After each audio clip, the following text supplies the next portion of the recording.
une petite femme qui mesure à peine 1m55 est debout devant l'entrée de son sanctuaire. Face à elle, des hommes armés venus s'en prendre à ces éléphants. Elle ne bouge pas. Elle leur dit « Si vous voulez prendre mes éléphants, vous devrez d'abord me passer sur le corps. » Les hommes repartent. Lake Shelert pèse peut-être une 50aine de kilos. Elle est peut-être seule. Elle n'a peut-être pas d'armes. Mais elle a quelque chose que ces hommes n'ont pas. Elle a la détermination de ne jamais reculer. Salut à tous, moi c'est Glimini, je suis une aigrie qui essaie de retrouver un peu de foi en l'humanité et je vous emmène dans cette aventure en vous racontant des belles histoires, des histoires vraies, et si ça vous parle, n'hésitez pas à vous abonner à la chaîne, ça me soutient énormément. Et aujourd'hui, je vais vous raconter l'histoire de Lek, un surnom qui signifie petite tant sa mère pensait qu'elle ne survivrait pas à la naissance, et pourtant elle a survécu et a accompli de grandes choses pour les éléphants d'Asie. Pour comprendre l'histoire de Lek, il faut comprendre la place de l'éléphant en Thaïlande. C'est le symbole national. Il figure sur les emblèmes royaux, les insignes militaires, les billets de banque et même les bouteilles de bière. Pendant des siècles, l'éléphant a été au cœur de la culture, de l'économie et même de la religion du pays. Il a servi dans les guerres, dans les cérémonies royales et même dans les temples. Il y a un siècle, on estimait à peu près à 100 000 les éléphants en Thaïlande, qu'ils soient sauvages ou domestiqués. Il n'en reste que 4000, dont 60% vivant en captivité. L'éléphant thaïlandais est à la fois l'animal le plus vénéré et le plus exploité du pays. Après l'interdiction de l'exploitation forestière de 1989, des milliers d'éléphants utilisés dans l'industrie du bois se sont retrouvés sans travail. Leurs propriétaires ont donc trouvé une autre source de revenus, le tourisme. Les éléphants dressés pour porter des troncs d'arbres sont reconvertis pour porter des touristes.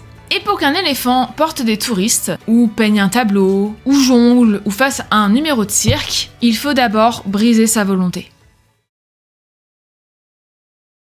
Il existe en Thaïlande une pratique qui s'appelle le Phajan. Le mot vient du thaï et signifie littéralement écraser ou séparer de l'esprit. C'est la méthode utilisée depuis des générations pour dresser les bébés éléphants à obéir aux humains. Coucou, c'est Glimini du montage, juste pour vous dire que je ne mettrai aucune image du Phajan parce que pour en avoir regardé, c'est d'une violence extrême. Si vous voulez aller voir, allez-y, mais sachez que vraiment, c'est horrible. J'ai pas d'autres termes, c'est juste horrible et je vais pas afficher ça. Un bébé éléphant, entre 3 et 6 ans, et parfois encore sous sa mère, est séparé de sa famille. Il est placé dans une cage trop petite pour qu'il puisse se retourner et ses pattes sont entravées. Il est privé d'eau et de nourriture et il est battu avec des crochets de métal. Il est même privé de sommeil pendant plusieurs jours. L'objectif est de briser sa volonté, de remplacer son instinct naturel par de la peur. De faire en sorte que cet animal, l'un des plus intelligents de la planète et dont la mémoire et la vie émotionnelle est comparable à la nôtre, apprenne que le seul moyen de ne pas souffrir, c'est d'obéir. Croyez-moi bien, j'ai envie de tabasser des gens avec des crochets de métal et c'est pas des éléphants. Cette pratique existe depuis des siècles. Elle a été documentée par des chercheurs, des scientifiques, des journalistes et des organisations de la défense animale. Certains bébés ne survivent pas au Phajan. Ceux qui survivent en gardent des traumatismes toute leur vie. Des comportements stéréotypés, des oscillations répétitives de la tête, une incapacité à se lier avec d'autres éléphants. Et à la fin de ce processus, l'éléphant est prêt à être utile, à porter des touristes, à peindre des tableaux et à faire des tours de cirque. C'est dans ce monde-là que Lek est né. Saeng Duan Shelert, faites toujours pas gaffe à mes prononciations, fait ce qu'on peut, né en 1961 dans un village de Ban Lao, dans les montagnes du nord de la Thaïlande, à 2 heures de Chiang Mai. Sa famille est une famille de la tribu des collines, un peuple indigène des hauteurs du nord de la Thaïlande. Pas d'eau courante, pas d'électricité et une vie étroitement liée à la nature et aux éléphants. Sa mère pense que ce bébé, si petit, ne survivra pas. Elle lui donne donc le surnom de Lek, qui signifie petite.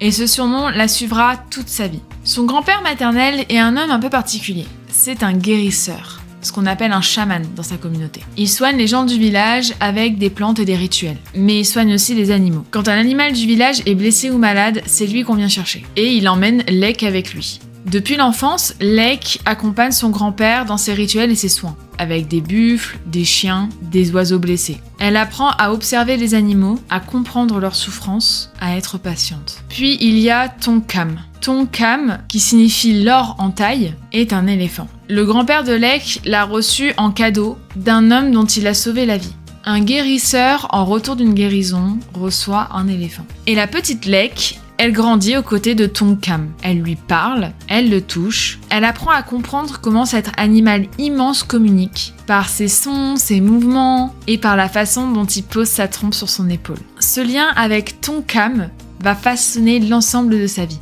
Mais le monde dans lequel vit Lek n'est pas un monde de douceur. Sa famille, ses parents, ses frères et sœurs, ses cousins, tout le monde vit de l'éléphant. Et vivre de l'éléphant dans ce contexte, ça veut aussi dire pratiquer le fajan.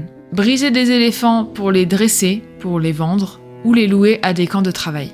Et la petite Lek, elle voit ça de ses propres yeux. La séparation des mères et de leurs bébés, les cages, les crochets et les cris. Et elle ressent quelque chose qu'elle ne sait pas encore nommer. Un profond malaise, une résistance instinctive à ce qu'elle voit autour d'elle. Mais elle est une enfant et elle ne peut pas encore agir. C'est lorsque Lek a 16 ans que tout va changer. Elle se trouve aux alentours d'un camp forestier dans une jungle reculée au nord de la Thaïlande. Elle entend des cris venant de la forêt, des cris d'animal, stridents, des cris de souffrance. Elle s'approche. Elle voit un éléphant mâle adulte travailler dans la forêt. Il transporte des troncs d'arbres abattus. Et son maout, son dresseur, le frappe avec un crochet métallique pour le faire avancer. Encore et encore. J'ai envie de le... Lek regarde des yeux de l'éléphant. Elle dira plus tard qu'elle a vu dans ses yeux quelque chose qu'elle ne pouvait pas oublier. La peur, la rage, le désespoir. Et quelque chose qui ressemble un peu à de la honte. La honte d'un être intelligent réduit à une machine. Ce moment change Lek Schellert à tout jamais. Elle ne sait pas ce qu'elle va faire, mais elle sait qu'elle ne peut pas rester les bras croisés. Lek grandit et fait ses études. Elle obtient une licence en art à l'université de Rajabat à Chiang Mai. Puis, elle entre dans l'industrie du tourisme. Elle devient guide touristique. Elle travaille dans une agence de voyage de Chiang Mai, emmenant des touristes découvrir les beautés du nord de la Thaïlande. Et dans ce travail, elle voit des éléphants partout. Des éléphants qui font du trekking avec des touristes sur le dos, des éléphants qui peignent des tableaux, des éléphants qui font des spectacles comme au cirque. Au début, elle pense que c'est mieux que la forêt, que les éléphants du tourisme sont au moins à l'abri de l'exploitation forestière. Puis, elle commence à comprendre. Les éléphants qu'elle voit ont presque tous été soumis au fajan. Les comportements qu'elle observe, les oscillations de tête, les balancements répétitifs sont les symptômes d'un traumatisme profond. Le poids des touristes sur leur dos, ajouté à une nacelle bien lourde et bien encombrante pour pouvoir les porter, abîme leur colonne vertébrale. Les heures debout sur l'asphalte brûlant blessent leurs pieds. La nourriture qu'on leur donne est insuffisante pour des animaux qui, dans la nature, mangent jusqu'à 150 kg de végétation par jour. Lek réalise qu'elle s'était trompée. Le tourisme n'est pas une solution, c'est juste une autre forme d'exploitation. Elle décide donc d'agir. Dans les années 1990, Lek commence à racheter des éléphants blessés, âgés, maltraités. Ce n'est pas encore un sanctuaire, c'est juste elle et des éléphants qu'elle amène chez elle, dans les environs de Chiang Mai et dont elle s'occupe. Elle n'a pas beaucoup d'argent, donc elle vend ses bijoux, elle fait des emprunts, et elle convainc un ami de l'aider à ouvrir un premier espace pour accueillir les animaux. Puis cet ami est blessé par balle, ciblé par quelqu'un qui le voit comme de la concurrence pour son camp d'éléphants commercial. Sa famille, elle comprend pas ce qu'elle fait. Elle renonce aux traditions qui font vivre sa famille depuis des générations. Elle dénonce publiquement des pratiques que tout le monde trouve normales. Elle est vue comme une traîtresse. Sa propre famille la rejette. Puis les menaces commencent à arriver d'ailleurs. Les propriétaires de camps d'éléphants, les opérateurs touristiques qui vivent de cette exploitation animale, certains représentants de l'industrie forestière, tous voient en Lek une menace à leur source de revenus. Elle est donc ciblée par plusieurs tentatives d'assassinat, des menaces de mort concrètes et documentées. Lek vit des années en changeant ses horaires, en ne partageant jamais son numéro de téléphone, sans annoncer ses déplacements à l'avance. Elle ne s'arrêtera pas. Elle dit qu'elle a peur, qu'elle n'est pas courageuse au sens que les gens l'imaginent, mais qu'elle ne peut pas s'arrêter de faire quelque chose qui lui paraît juste. En 2003, après des années de travail précaire et de menaces, Lek Chelert crée un foyer permanent pour ses éléphants. L'Elephant Nature Park s'établit dans la belle vallée de Mae Taong, à 1 heure de Chiang Mai, dans le nord de la Thaïlande. Un domaine de 250 ar, environ 1 km², de terre verdoyante bordée d'une rivière. Ce n'est pas un zoo, ce n'est pas un parc d'attractions. C'est un sanctuaire. Les éléphants qui arrivent à l'ENP ne portent plus de touristes. Ils ne font plus de tours, ils ne peignent plus de tableaux. Ils errent librement sur le domaine. Ils se baignent dans la rivière quand ils en ont envie, ils mangent à leur faim, ils forment des liens entre eux, des amitiés, des alliances, et même des liens maternels entre des mères éléphants et des bébés qui ne sont pas les leurs. Pour beaucoup de ces éléphants, c'est la première fois de leur vie qu'ils ne sont pas enchaînés. L'Elephant Nature Park accueille aujourd'hui plus de 100 éléphants. Des éléphants aveugles, victimes de jets de pierre ou de lumières de cirque trop violentes. Des éléphants boiteux, dont les pattes ont été brisées dans des pièges ou des accidents de chantier. Des éléphants âgés, épuisés, abandonnés par leurs propriétaires car ils ne pouvaient plus travailler. Et des éléphantes traumatisées parce qu'on leur a arraché leur bébé. Mais l'ENP n'est pas seulement pour les éléphants. Lek ne peut tout simplement pas dire non à un animal qui souffre. Le parc accueille donc aussi plus de 500 chiens, beaucoup d'entre eux d'ailleurs sauvés suite aux inondations de Bangkok en 2011, des centaines de chats, des buffles d'eau, des chèvres, un cheval sauvé de la famine, des oiseaux, des cochons, des lapins. L'Elephant Nature Park est devenu l'un des sanctuaires les plus importants d'Asie du Sud-Est. Ce qui est peut-être le plus bouleversant dans l'histoire de Lek, c'est ce que les éléphants font quand ils la voient. Des éléphants qui ont passé des années à être maltraités par l'être humain. Des éléphants qui ont des raisons profondes et légitimes de se méfier de tout contact humain. Des éléphants traumatisés, blessés, marqués par la vie qu'ils ont subie. Et quand Lek entre dans l'enclos, il s'approche d'elle. Certains font même des sons particuliers quand ils l'entendent arriver.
Les scientifiques qui étudient le comportement des éléphants disent que ces animaux, qui partagent des caractéristiques cognitives et émotionnelles remarquables avec des humains, sont capables de reconnaître la bonté. Pas uniquement la nourriture, pas uniquement l'absence de danger, mais quelque chose de bien plus profond. Lek Chelert dit qu'elle n'a rien fait de spécial, qu'elle leur parle comme elle parlerait à un ami, qu'elle respecte juste leur espace et qu'elle ne leur demande jamais rien. Et les éléphants viennent vers elle.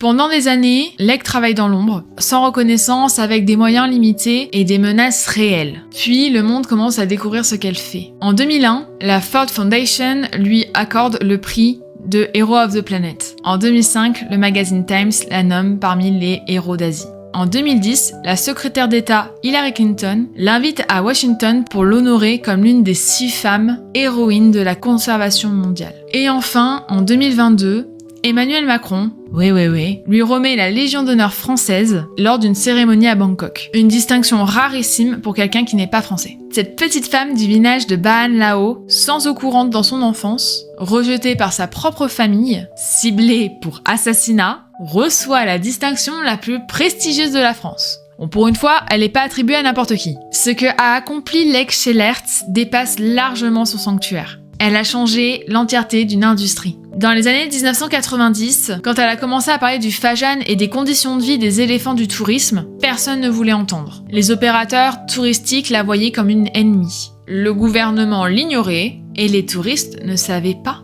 Elle a continué à parler, à filmer, à documenter, à témoigner, à accueillir des journalistes, des documentaristes et des chercheurs. National Geographic, BBC, Discovery Channel, Animal Planet, CNN. Des dizaines de documentaires ont été tournés à l'Elephant National Park où on suivi Lek dans son travail. Et peu à peu, quelque chose a changé. Les touristes ont commencé à s'informer, à demander des garanties concernant les conditions de vie des éléphants. Les agences de voyage, en Europe et aux États-Unis, ont commencé à cesser de proposer des safaris à dos d'éléphants et les spectacles de cirque. En Thaïlande, des camps d'éléphants qui fonctionnaient depuis des décennies sur ce modèle ont commencé à changer. Et certains ont même contacté Lek pour demander comment faire. Le plus vieux camp d'éléphants de Thaïlande, Mae Sa, avec 78 éléphants, ont abandonné les chaînes et la force pour passer à un modèle plus éthique. Et ce changement, il n'aurait pas eu lieu sans Lek Shelert. Mais Lek Shelert est la première à dire que son travail est loin d'être terminé. En Thaïlande, des centaines d'éléphants vivent encore dans des conditions très difficiles. Dans d'autres pays, le Laos, le Cambodge, le Myanmar ou l'Inde, la situation est souvent encore plus précaire. Les éléphants sauvages, eux, font face à une autre menace, la destruction de leur habitat. Les forêts qu'ils habitaient depuis des millénaires sont déforestées pour l'agriculture et les plantations. Les éléphants se retrouvent sans territoire, contraints de s'aventurer dans les villages à la recherche de nourriture, ce qui crée des conflits avec les populations locales. Lek travaille aujourd'hui non seulement à sauver des éléphants individuellement, mais aussi à réconcilier les communautés humaines avec les éléphants sauvages, à trouver des solutions économiques pour que les habitants des zones forestières n'aient pas besoin de défricher pour survivre. C'est un combat plus long, plus complexe, sans victoire claire à l'horizon. Mais Lek dit qu'elle continuera jusqu'à la fin. Elle dit que ce qu'elle fait, n'importe qui pourrait le faire. Oui, on est toujours sur ça. Qu'il suffit d'aimer les animaux et de choisir de ne pas fermer les yeux. Elle parle de ces éléphants comme des membres de sa propre famille. Elle connaît chacun d'eux par leur nom, leur histoire, leurs préférences et même leurs peurs. Elle sait lequel aime se baigner le matin, lequel préfère la banane au pastèque, lequel cherche sa compagnie quand il a peur. Elle dit aussi que chaque éléphant qu'elle a sauvé lui a appris quelque chose. Sur la résilience, sur la capacité à refaire confiance après avoir été trahi. Sur la joie, cette joie simple d'un éléphant qui rentre pour la première fois dans une rivière pour s'y baigner et qui réalise qu'il a le droit de jouer. Lek dit qu'elle n'a jamais eu peur de mourir pour ce qu'elle faisait. Ce qu'elle craint, c'est de mourir sans en avoir fait assez. L'histoire de Lek, je trouve qu'elle est encore plus particulière. Pas parce qu'elle est plus courageuse que les personnes dont j'ai parlé avant, mais parce qu'elle a rejeté toute une tradition dans laquelle elle a baigné, sa famille, sa culture, l'industrie et même son gouvernement. Elle a dit non à tout ce monde-là en haut de ses 1,55 m et de ses 50 kg. Et parce qu'au cœur de ce qu'elle fait, il y a une conviction simple que chaque être vivant mérite d'être traité avec dignité. Pas seulement les humains, pas seulement les animaux qui nous ressemblent, tous. Cette conviction-là, que la vie a une valeur en elle-même, quelle que soit la forme qu'elle prend, est peut-être la chose la plus radicale à laquelle on peut croire en ce monde. Et Lek, elle le vit chaque jour. Avec des menaces de mort, avec des crochets en métal contre elle, avec le rejet de sa propre famille. Merci d'avoir regardé la vidéo jusqu'au bout, j'espère qu'elle vous aura plu, qu'elle vous aura touché, je trouve qu'elle est magnifique cette histoire. J'espère aussi que j'aurai rendu honneur au travail de Lek. N'hésitez pas à exprimer toute votre frustration par rapport au Fajan en commentaire. Soyons très énervés ensemble, dans l'amour évidemment. N'hésitez pas aussi à laisser votre petit pouce bleu et à vous abonner à la chaîne, ça me soutient énormément pour continuer cette série. Et on se retrouve pour une prochaine vidéo sur une nouvelle histoire. Ciao ciao!